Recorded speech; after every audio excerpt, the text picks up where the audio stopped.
भाजपा की राष्ट्रीय मंत्री आशा लकड़ा ने क्षितिज और भी है नारियों पर लिखित एक पुस्तक या यूँ कहें कि नारी की स्थिति समाज में बताती हुई इस पुस्तक का लोकार्पण रांची के प्रेस क्लब में किया।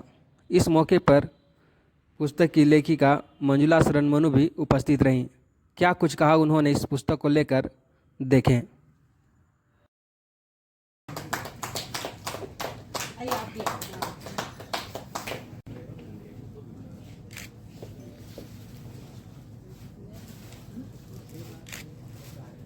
जी, पुस्तक का लोकार्पण हुआ है, क्षितिज और भी है।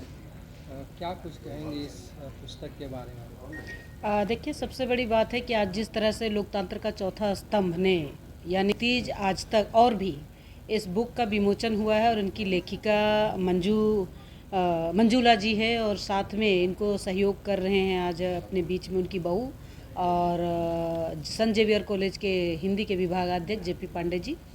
मैं इन सब का स्वागत अभिनंदन करती हूँ। और जिस बुक का नामकरण दिया गया है क्षितिज आज तक, तो कभी ख़त्म होने वाला नहीं है। क्षितिज जीवन भर रहता है, जब तक सूरज चांद रहेगा क्षितिज धरती और आकाश को जोड़ते रहेगा। इसी तरह से इन्होंने नारी विमर्श, स्त्री विमर्श की बात की है और स्त्री विमर्श में कई विषय लेके आए हैं। समाज को जोड़ने का, महिला का श्रृंगार का, कई माया को, ममता को, सबको जोड़ा है। तो कहीं ना कहीं ये बुक के माध्यम से समाज का जो हकीकत है वो सामने दिखाई दिया है। हम प्राचीन काल का इतिहास देखेंगे और आज का 21वीं सदी की नारियों को जोड़ने का, तो ये कहीं ना कहीं नारी से संबंधित है। और स्त्री विमर्श की अगर हम बात करते हैं, ये बहुत बड़ा विषय है जिसको इन्होंने लिपिबद्ध करके एक बुक बनाया है। और मैं इतना कहूँ कि इस बुक के बारे में जो भी पढ़ेंगे तो अपने समाज को जोड़ने का ही काम करेंगे। और जिस तरह से आज टीवी सीरियलों में भी जो विषय आते हैं वो कहीं ना कहीं समाज को तोड़ता है, और इन्होंने बुक में उनको जोड़ने का प्रयास किया है कि हमारा समाज ऐसा नहीं है, हमारा समाज ऐसा है। अगर कोई बेटी जो विडो हो जाती है तो उनके लिए परिकल्पना लोगों का नेगेटिव रहता है, उनको उन्होंने सकारात्मक करने का प्रयास किया है।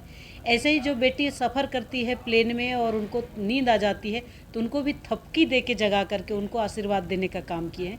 तो ये कहीं ना कहीं इस बुक से प्रेरणाएं बहुत मिलेगी।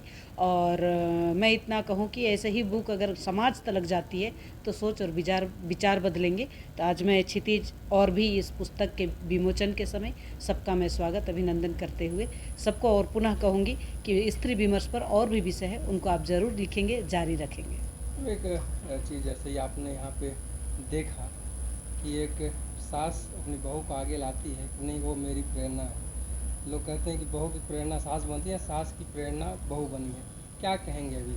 इसी से तो स्त्री विमर्श आ गए। आज लोगों को लगता है मैं और मेरा पति और मेरा बच्चा दो में सिमट के रह जाते हैं, लेकिन एक सास ने अपनी बहू को बेटी का दर्जा देते हैं, ये बहुत बड़ी बात है। और मैं इतना ही कहूँ कि जिस सास की बहू अच्छी हो और बुक लिखने में उनको सपोर्ट करते हैं, और जो सास बहू की चर्चा कर रही हैं, तो सोचिए बहू में क्या काबिलियत होंगी।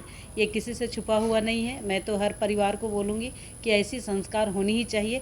एक सामूहिक परिवार का मज़ा जो होता है शायद किसी और में नहीं होता। मैं भी एक बहू हूँ और मेरे घर में भी सास है, पूरा उनका बेटा बेटी पूरा एक ख़ानदान जुड़ा है। तो कहीं ना कहीं एक लगता है कि एक सामूहिक परिवार का परिकल्पना सबसे बड़ी बात है। और अच्छी सोच, नई सोच के साथ अगर सास बहू की बात आती है तो बहुत बड़ी बात है। मैं तो कहीं भी बोलती हूँ, आज जितने भी मैनेजमेंट में काम करने वाला, हायर डिपार्टमेंट में काम करने वाले लोगों को, कि आप अपने तक सीमित मत रहो। एक बार एक सास को अपनी साड़ी खरीद के दे दो पहली सैलरी का, आपकी सास आपको गले लगा लेंगी। ये बात मैं ज़रूर कहती हूँ। मैम, क्या कहेंगी जिस तरह से सास बहू के जो रिश्ते उसको आपने किताब लिपिबद्ध करने की कोशिश की है, क्या? हर की अपनी अपनी समस्याएं हैं, हर का अपना अपना क्षेत्र है। बट मेरे साथ जो कुछ भी है, मेरा और मेरी बहू की बॉन्डिंग बहुत अच्छी है। हम आपस में फ्रेंड भी हैं, जैसे मित्रवत होते हैं।